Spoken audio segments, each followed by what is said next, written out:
It's that magical time of year. It's Christmas. Up and down the UK, in towns and cities, families are gearing up for that big special day. They're buying presents, eating and drinking, and generally making merry. But as we know, Christmas is a major undertaking that takes planning, organisation and a lot of hard work. But for some people, it can be a pretty challenging time of the year too. Hold it, no. I hate it when things like this happen because you want it to run smoothly. We are 7,000 covers short of our target. Sorry, I knew that would happen. So we're in the heart of Britain's biggest Christmas market in Manchester to show you just what it takes to get that festive season on track. Just get this lady going. Yeah. We've got a guy just on the right-hand side here, guys. You want to just check he's all right?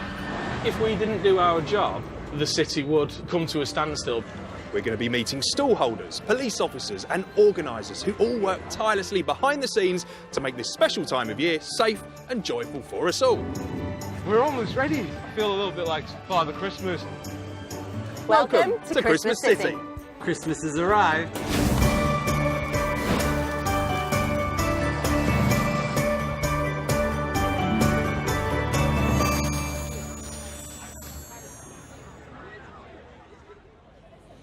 On today's show, I'll be meeting up with a team from a mental health charity who have come up with a fantastic line of wooden Christmas decorations.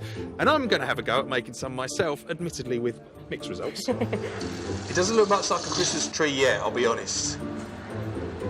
And I'll be joining a team of trading standards officers as they make sure that the alcohol we get from the shelves really does contain what it says on the bottle. Christmas brings some sparkle and a very welcome financial boost to Britain's high streets. It's a chance for the towns and cities to look their best and draw in the crowds. Shops are booming, restaurants are busy, and towns are buzzing with activity. It's also an opportunity to attract people to the less well-known spots, places which might be overlooked at less lively times of the year. There are currently over 1,000 important historic buildings at risk in the UK. Here in Manchester, one of its oldest locations has been brought back from the brink with a little sprinkling of Christmas magic. The old London Road Fire Station is a stunning Grade 2 listed gem built in 1906 as the headquarters for the police, ambulance and fire services until its closure 30 years ago. Since 1986, this site has been largely closed to the public and left to deteriorate. But this Christmas, this long-neglected Manchester masterpiece will be transformed into a winter wonderland with a stunning ice rink as the centrepiece. And the man with the plan is its new owner, Michael Ingle. So this room is the garage where the engines, whether there be fire engines, ambulances or all sort of police cars, are actually serviced. I don't think this room has changed for 60, 70 years.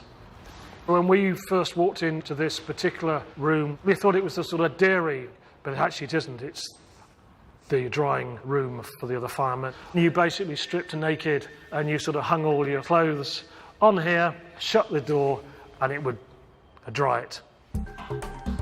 Over the next few years, Michael plans to spend millions of pounds renovating this site to accommodate a restaurant, a bar, a spa, a coffee shop and a boutique hotel.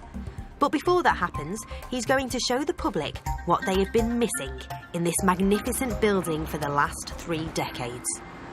Christmas is actually big here in this city, so what we want to do is be part of a Christmas here. What we're going to try and do here is something a little bit different. Maybe a little bit more original with sort of like Dickens meets fantasy meets sort of cool. And he's got just 21 days to make the magic happen.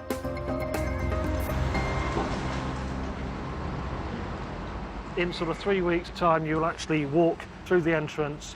There'll be sort of foliage, maybe sort of fires, maybe sort of flames. It will have that sort of Christmas feel. The structure being put up over there is a sort of temporary bar. Within the middle will be restaurants, pop-up street food. Below will be an ice rink. Just a sort of melee of activity, basically Christmas. Michael has all the ideas, but it will be down to the site manager, Joe Shields, to pull it all together in time for the Christmas deadline. It's all about respecting the fact that it is Grade 2 listed, and also just to take into account the fact that we do have supporting scaffolding around, and there are areas where we shouldn't be going.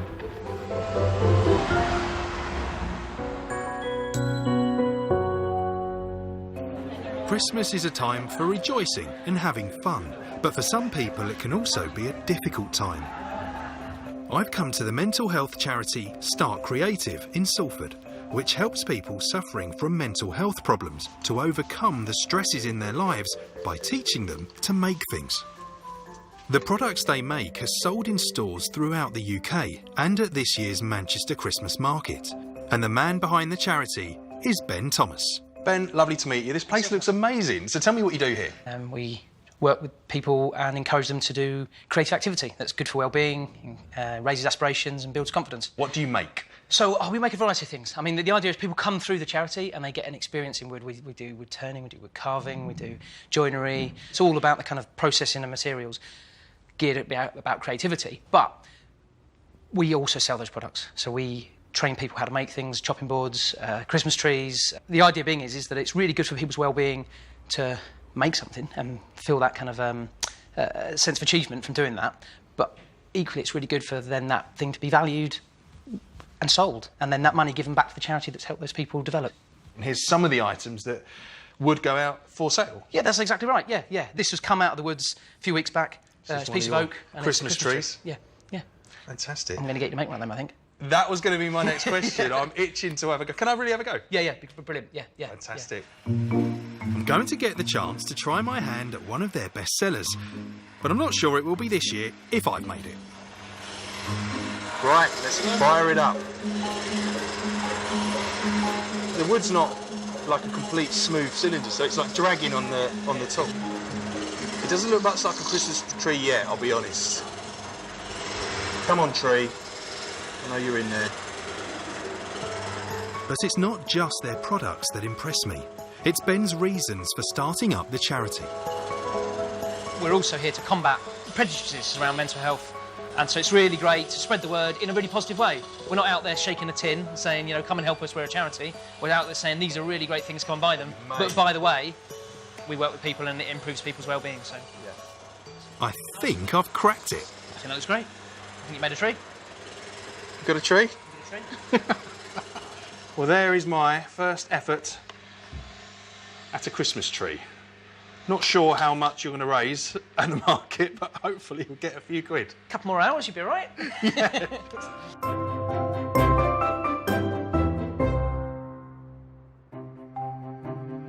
At this time of year, Christmas counterfeiters are gearing up for the festive period. The international trade in counterfeit goods cost the UK economy around £1.3 billion a year, and as much as 5% of all the goods imported annually into the European Union could be fakes. Christmas is a pretty busy time of year for trading standards officers, whose job is to ensure that the products and the services that we pay for are safe and legitimate. Well, here at Tameside in Greater Manchester, the team are gearing up for a big operation today. These trading standards officers, supported by the police, are planning to raid 2 premises they suspect may be selling counterfeit alcohol. We've had a complaint about some suspect vodka, so we've got reason to believe that there's probably something in there that we need to have a look at. With 2 visits to 2 premises planned at the same time, the team will need to split up, so it's up to Trading Standards Officer Nicola Bryers to pick the teams. You 2 are with myself and Carl, and then we've got Cush, Tracy, Bob and Steve, who are going to go up to the second premises. Right, so we're happy to go? Yeah. I'm heading out with Trading Standards Officer Carl Jones. Right, Carl, right. Ready to roll? Carl has been a Trading Standards Officer for the last 25 years. Even with his experience, operations like this can uncover something or nothing. So you don't really know what you're going to find today? We don't really know what we're going to find. Essentially break in. Until we actually get in there, we don't know what we're going to find. It could well be we don't find anything, but having said that, but it could be that we just don't know what we're going to find.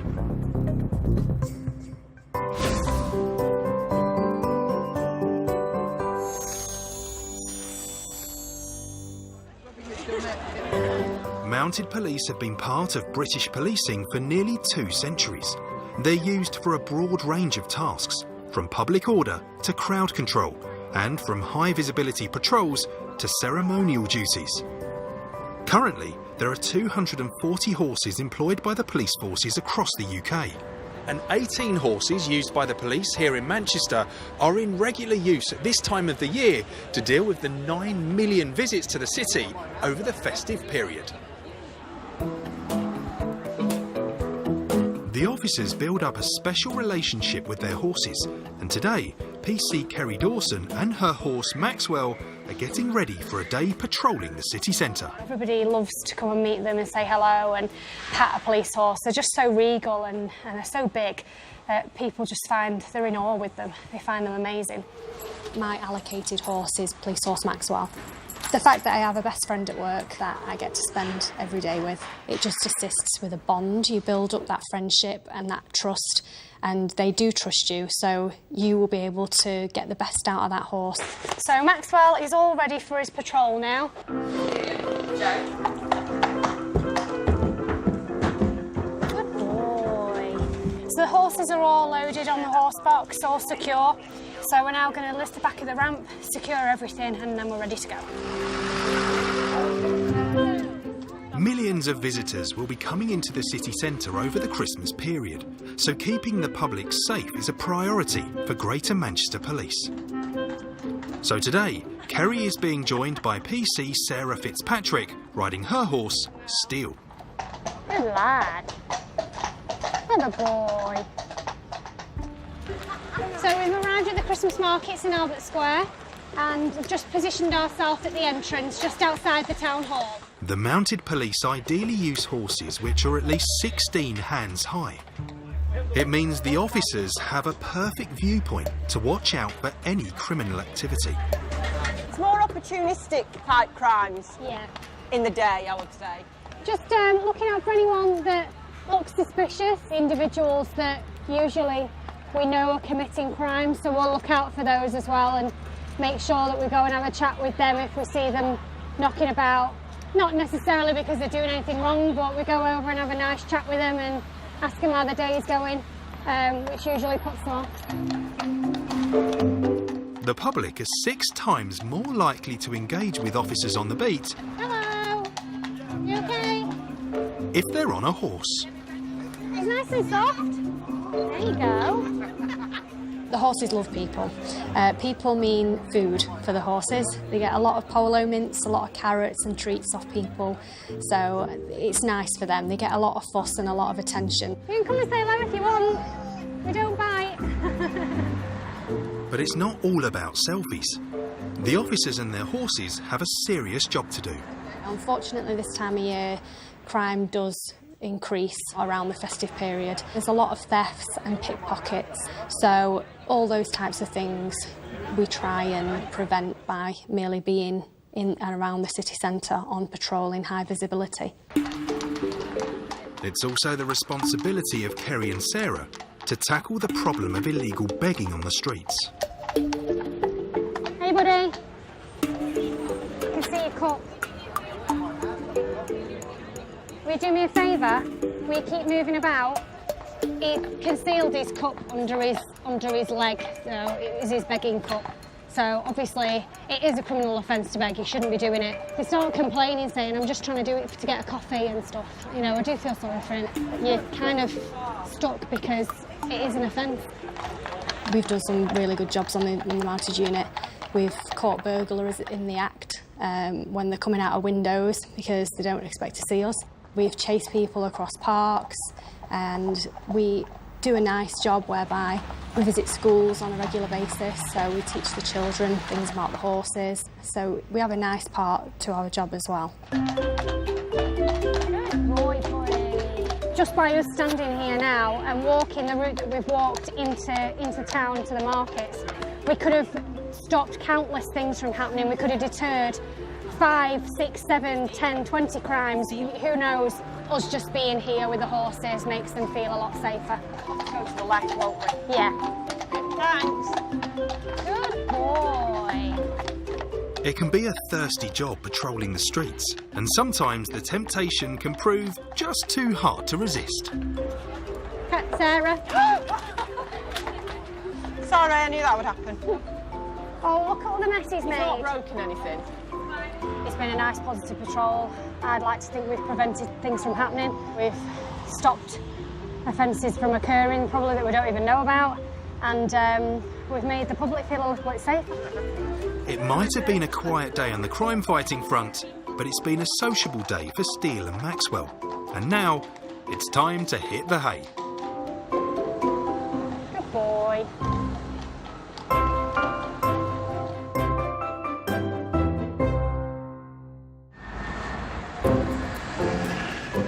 For the past 30 years, this historic city centre building has been left to rack and ruin. Now, thanks to its new owners, it's about to get a new lease of life. Manchester's former crowning glory, the London Road Fire Station, once on the English Heritage at-risk register, will be transformed into a Christmas winter wonderland in just 10 days' time. And it'll be up to the site manager, Joe Shields, to put this plan into action. So if we come out here, we're already a metre further that way than we intended to be on the drawing, but we've still got another 2.5 metres there. Joe's got a lot to squeeze in and not a lot of time to do it. Just sort of trying to get my head around where everything's going to fit, checking that the measurements that I have on the drawing tally with what we've got in reality. The centrepiece of this Christmas spectacular is a 300-metre square ice rink, which will sit in the middle of the courtyard. It's the first thing that needs to go in. Today is the first day on site for the installation of the ice rink, and what you can see behind us is the temporary deck that goes in first of all, which will have the ice on top of it. Building the ice rink is a 2-day, 8-man job, starting with the aluminium bars being placed down. These bars will be filled with 2,000 litres of glycol, chilled to around minus 10 degrees centigrade, cold enough to freeze water. Fingers crossed, I think it's going to be really, really special. It's such an iconic building, and you don't get the opportunity to get a Christmas feel in a Victorian red brick building in the centre of Manchester very often. It's a massive undertaking to get everything ready in time for the grand opening. From the ice rink, to the food stalls, to the bars. It's pretty tight. We're looking at 9 to 10 days from today to get it completely up and running. With advance tickets already sold and just days to go until the doors open to the public, for operations manager Gabriel Erinley, the pressure is on. It's a massive project. We sat in the most architecturally significant building in Manchester. It's right in front of the main train station into Manchester, and we can only fit 800 people in at one time. That is what keeps me up at night.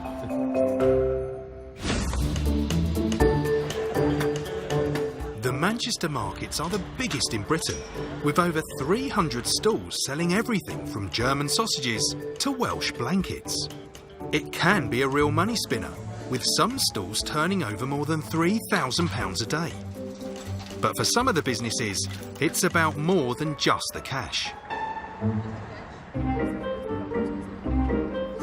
This charity in Salford runs a workshop all year round, producing wooden items that are sold across the UK.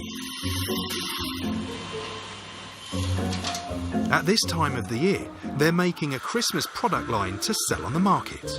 You and Josh are kind of working on the market and getting things ready, aren't you? The aim of the charity is to help people overcome mental health issues by being creative, and Dennis has been one of their regulars for the last 18 months. It started to go wrong for me a long time ago.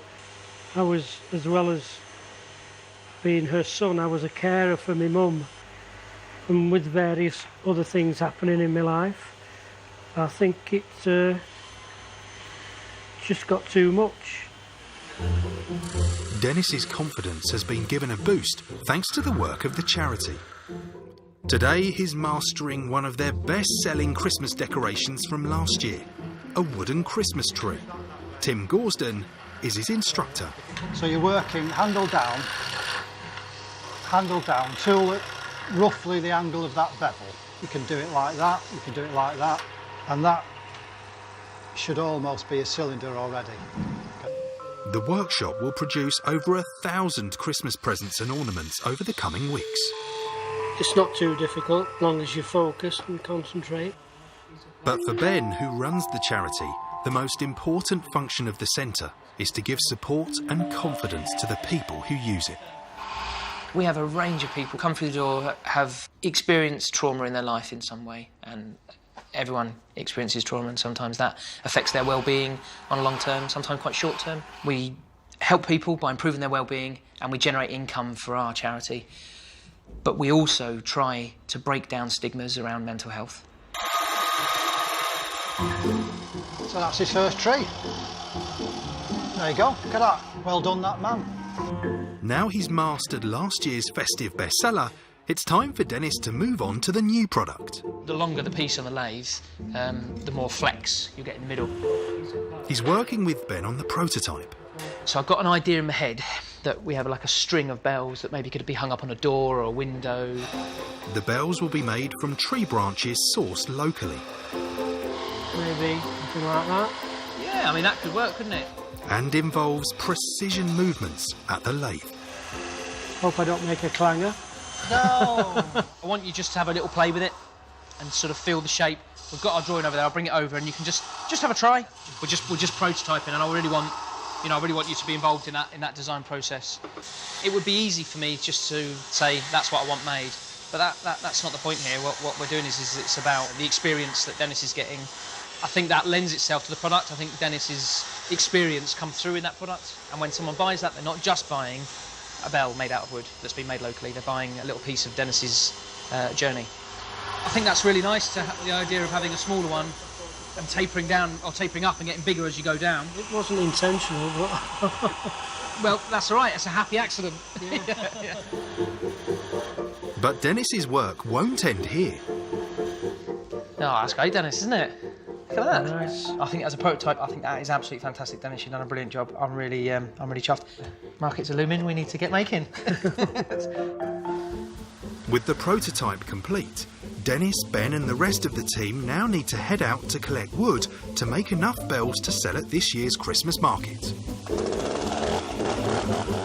That stack there is I'm almost certain is ready for our Christmas trees, but there's a load of stuff here that hasn't been graded and sorted out. Ash, hazel, beech, sycamore, oak, cherry, elm. Ben has a fresh approach to helping people who suffer with mental health issues. I find that this kind of work and the work in the workshop is great because you get in a flow of what I'm doing, making. There's been jokes about me being a taskmaster, but I find that actually that process of getting involved in the task and doing it allows people to relax a little bit, which means they might talk, and actually talking's really good. We've not been drying it, but it will still turn nicely. And you can go a bit bigger as well. Oh, you want bigger? You can go slightly wider, yeah, and get a bit more wood out, so that's quite a nice piece. But for Dennis, finding the right lengths of wood isn't the toughest challenge he's faced in recent years.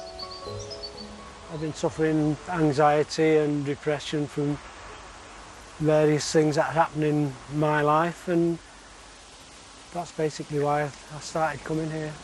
I would advise other people, if they can possibly do something like this, it is a great help. It goes to get out and meet people, and also to make the various things in wood. I was always interested in DIY and woodwork. That's helped me basically having somewhere to go, having a purpose. Makes you get up in the morning then to come somewhere. And as I say, meeting other people, that's been good. For Dennis and other volunteers, helping out at the centre is an important part of their journey to recovery and makes a huge difference to improving their well-being, raising their confidence and building their self-esteem. That's an ash pole there, but a section like that, and then when it gets turned on the lathe, we'll get pieces out of it like that. It wants to be as straight as possible. Straight as possible, because it's going to go on the lathe in one length. Rule of the woods is keep it as long as possible for as long as possible. Yeah, just put that on one side. Put it to one side, yeah. Okie doke. Dennis's job isn't limited to the woods and the workshop. Our Christmas markets are a peak in our calendar. They're the kind of highlight, not just in that that's our biggest time to meet the public face to face, but actually in the excitement of it all, the drive. Everyone's it's something to aim for everybody. So for Dennis, his next step will be selling to the great British public. Some of our guys have no self-belief, no self-worth, and that's what's great about the markets, because it breaks that barrier. It challenges that barrier and forces people to engage with the general public. And that really raises confidence, and that's what our members feel when they sell their work. Dennis has put in a tremendous amount of effort, but will his hard work pay off at the Christmas market?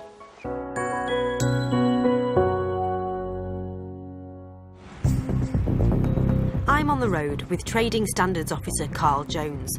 We're on the way to a shop that could be selling counterfeit alcohol. Just wants to serve your customers, sir. Then maybe close the shop if that's all right. While the cashier shuts up shop, Carl grabs the opportunity to have a quick look around.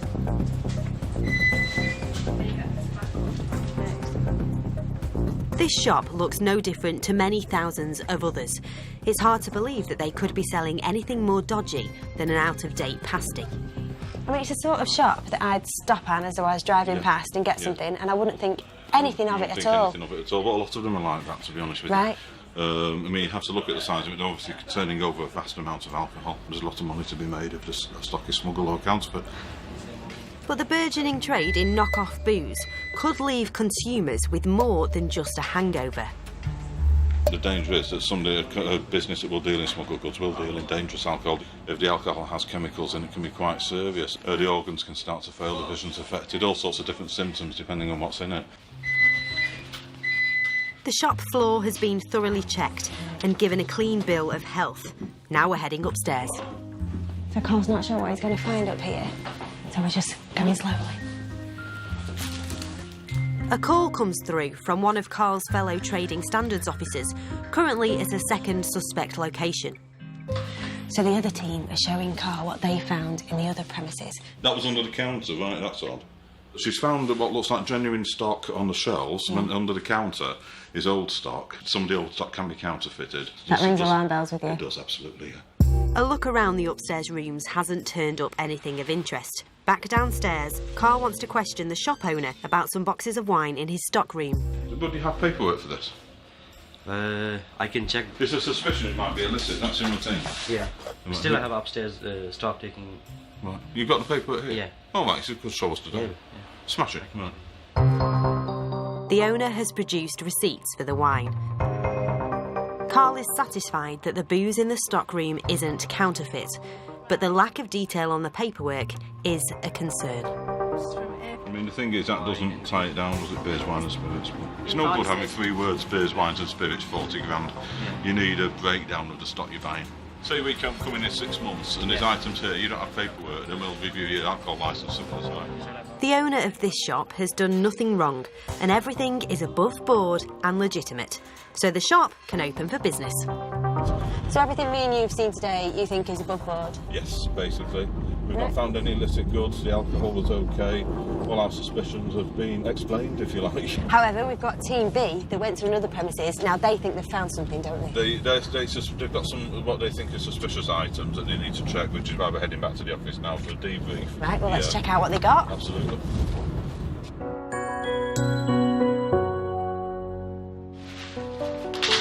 It's estimated that over 500,000 people have used a food bank in the UK over the last year. And a charity based here in Manchester believes that an extra 40% of families used their services over the Christmas period. The Trussell Trust operates food banks from 51 different locations across Greater Manchester. This branch in Withington has fed almost 2,000 people in the last 12 months. The food they give out comes from donations. Today, food bank manager Colin is out on his regular collection run. It usually begins at Greg's the Baker's. So if we could have 35 of the white. The charity also collects from churches and supermarkets, but they still rely heavily on public donations. Washing liquid tablets, sanitary towels, washing up liquid. When I found out there's a food bank here, I just thought, you know what, I've got money, I can give extra, I can give something. This food bank has been operating for over 2 years, and as well as providing essentials, it also supports and helps people through tough times. And then this is the food that needs to replace what we've taken out of the cupboard. As the charity manager, Colin knows all too well about the difficult circumstances some people face and how the service they provide can be a lifeline for so many people. Families are living in difficult circumstances. I think the use of bed and breakfast where people are actually holed up in one room with no real proper cooking facilities is really, really difficult. And I can't see an end to Food Bank at the moment. When we first started, we thought 12 months. Here we are 2.5 years down the line, numbers increasing. So I can't see an end, but the hope is always there.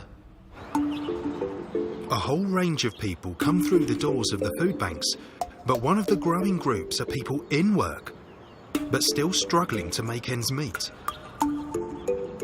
One of them is 31-year-old Martine. Hello, good morning. How are you today?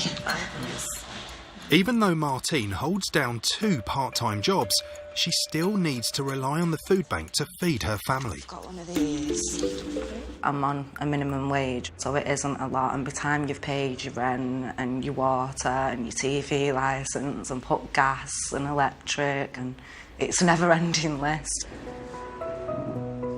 Martine was getting by on her wages and top-up benefits until they were suspended. Thank you very much. If one of my children was poorly and I couldn't make it to certain appointments, like these work programmes, they just decide that they're going to stop your money for 3 months. Have you got cooking facilities? I have, yeah. And if we've got any of these items here, we can have them. Do you want washing powder? Yeah, please. The first time I came to the food bank, I had all those mixed emotions. I felt embarrassed, I felt ashamed, I felt like I wasn't doing right by my children, that I wasn't, being a proper mum and whatnot because I couldn't cope. Christmas can be stressful for most parents, but for Martine, with 4 daughters to care for, this time of year can be especially difficult. You just have to carry on, really, because you don't want to let the children see that you're stressed out or that you're hurting, or make them feel that they are going to have a bad Christmas because they haven't got the same. I have to just try and paint the smile on and just hope for the best, really.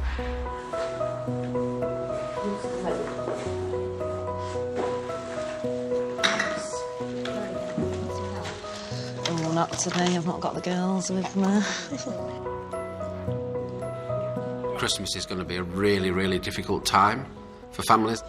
So if we're able to give a child a selection box, I've actually seen the joy on that child's face. It's not a big deal to some people. OK, thank you. Bye, take care. I'm hoping that in the future I will be able to change my role with Food Bank, and rather than having to receive the help, I'll be able to be somebody that can start giving the help to other people.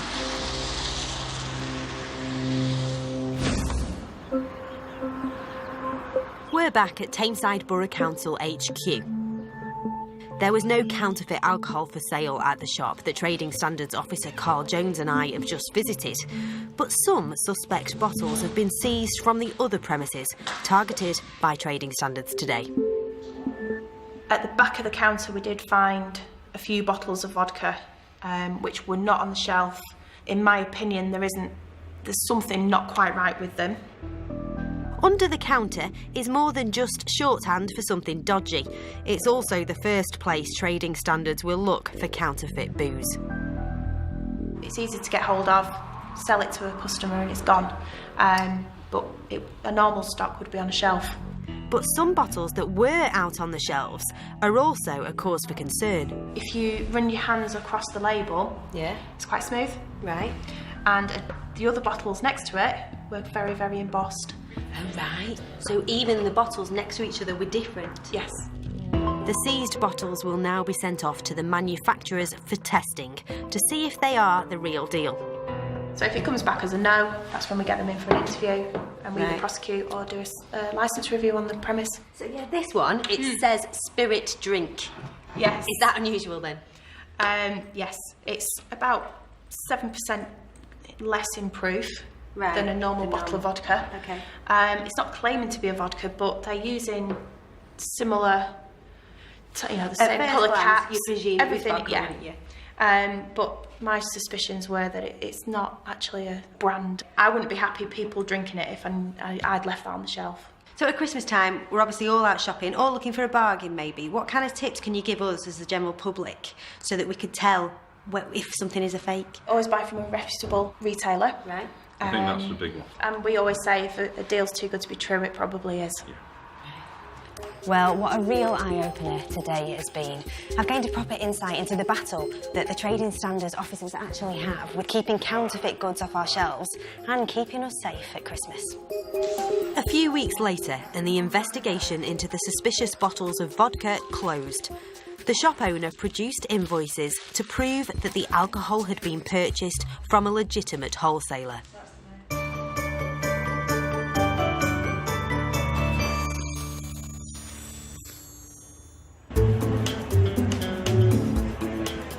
Dennis has left the workshop and has taken his place on the Start Creative Market stall. This one went a bit wrong, so it ended up very small, but it's not too bad, is it? But I'm about to join him and find out which of their festive favourites is going down best with the Christmas shoppers. How's it all going? Yeah, it's going really well, yeah. We've done a few sales today and yeah. And have you had a lot of interest in the bells so far? Do you know what? They've been out literally half an hour and we've had a few people coming up and stroking them and touching them, so that's... Well, they certainly look the part. We've got your tree. We've got your tree, Rav. So... Have you actually got it? Yeah, it's on the back there. Oh, you got to have a look. Let's have a look at my tree. You can put one of our logos on it. Was this Don't right mind. to my tree? That's your tree, yeah. There you go. I'll be honest, it doesn't look quite as good as your ones over there, Dennis. But that's amazing. But the proof of the pudding is in the eating, and Ben has set us both a challenge. It's Dennis's bells versus my tree, and who can get the tills ringing first. So is that the challenge then? You want me to try and sell this tree, which I actually made, yes, against Dennis's bells that you just put out in the last few minutes? Yes. Yeah, that's the challenge. I'm going to go backstage then. I'll take the money when you've done it. Yeah? Okay then. No cheating. No cheating. Within minutes, Dennis has reeled in a customer. Yeah, that'd be fine, yeah. Which would you prefer? They're all the same price. You prefer the big one? Yeah. Dennis actually made those. Did you? Yeah. This was a prototype we started off with. Yeah. Various sizes. Some of our guys are so skilled, are so talented, yet they have no self-belief, no self-worth. And that's what's great about the markets, because it breaks that barrier and forces people to engage with the general public. And it's really rewarding when you see that little snippet of self-value, when someone sees that product being bought by someone in Manchester city centre. Thanks a lot. Bye-bye. Bye-bye.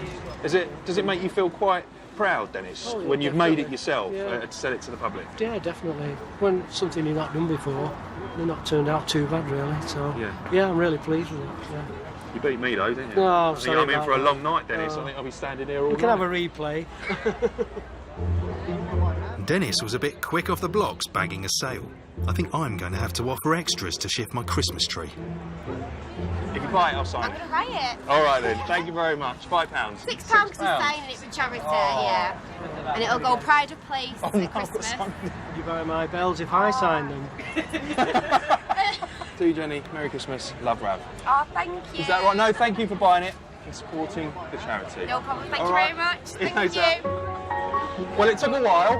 Dennis was a lot quicker at selling than I was, but I sold it in the end, and it's great to bring some money back into the charity, isn't Thank it? you, Rav. Yeah, thanks. So, Well thank done. you very much. Well done to both of you. It's brilliant. Thank you, Dennis. Well done. We better get away and make some more bells. Well, that was great. Something I actually made with my hands, sold on that stall for £6. And Dennis as well, selling those bells that he made himself. So it was a brilliant day and a great experience.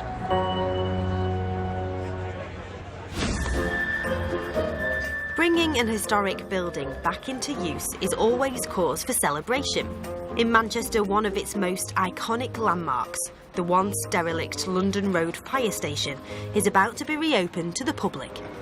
It's all very last minute. It's the nature of the beast. Day of the opening, we've still got deliveries coming in. Over the last 10 days, it's been a round-the-clock operation to transform this period property into a winter wonderland complete with an ice rink. James, we need to get rid of this. But there's still a lot to do. We have to lay an entire floor in the long bar and dress it. We need to finish putting up all the emergency lighting, fire exit signs. I need a fence going right round the back there. Yeah, buried down there now. Yeah. This camper van's going to have to come back here. Yeah. Fire exit. So it's sat lining here. And if that's not enough, a winter wonderland wouldn't be complete without its Christmas trees. The only problem is most of the trees still haven't arrived. Stuck in traffic, about 10 minutes away. What time is it now? It's 10 minutes past 3. 3:30, I think we'll all be sorted. But to be on the safe side, Gabriel has come up with a plan. We're going to open at 3. I pushed it back till 4 o'clock just so it's absolutely right. However, people are really keen to come in, and I think there's been a slight confusion with people being able to book tickets for the 3 o'clock session. So that's what we're trying to sort out now. Still got Christmas trees to be delivered yet. Yeah? Finally, there's some good news. Trees arrived! We're almost ready. I think it's 5 minutes to. All the Christmas trees arrived. I feel a little bit like Father Christmas, just on Christmas Eve.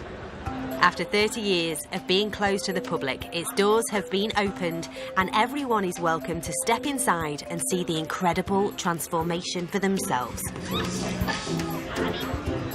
They can soak up the Christmas cheer in this iconic historic building that Gabriel and his team of elves have brought back to life for visitors to enjoy over the festive season.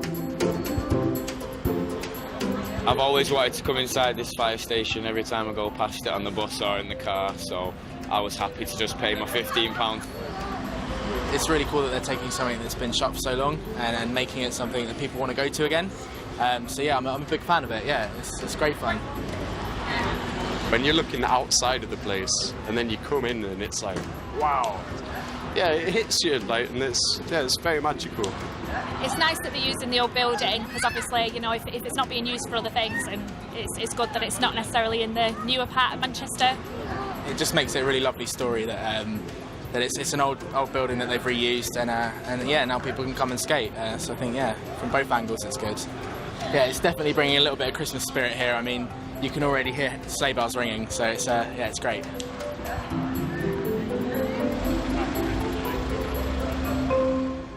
Another packed show there, Hayley. That must have been really interesting out with Trading Standards, though. Yeah, it was great to be on the ground with him, actually, and just see the types of people that are out there making us safe at Christmas. Yeah, we're talking about keeping us safe. On tomorrow's show, I'm going to be out with the Street Angels. Now, they're a group of volunteers who actually walk the streets of Manchester on a Friday night to make sure that our Christmas celebrations end up with nothing more than a sore head in the morning. And I'll be heading up north to follow the journey of a Christmas tree from the Scottish borders to the Christmas markets and all the way to our front rooms.